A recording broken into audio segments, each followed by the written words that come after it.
confirm yun na may another move to postpone the incoming BARM election? Kasino daw po nag-initiate?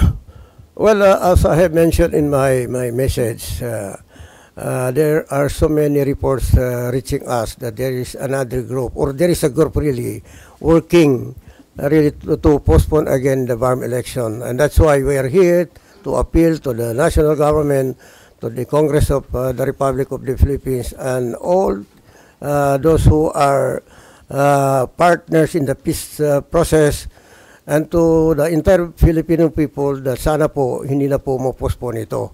Para po kami po ay ready na po kami dahil nasa democratic struggle na po kami, kailangan po na namin na ituloy na natin ang election.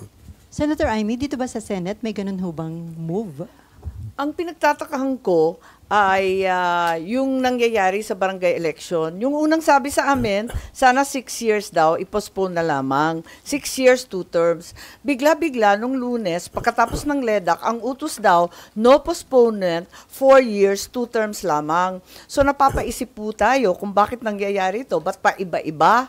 Kaya pinagtatakahan namin at inaakala namin na baka naman may ibang plano sa iba pang eleksyon, yung October election. Dahil mismo yung COMELEC ay nagsasabi na mahihirapan sila halos sa 1 buwan lang at kalahati ang pagitan ng October at saka December.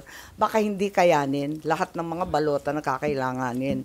Kaya eto nga, yung problema ko, yung pala, may BARM election at may balak yata na mag-postpone.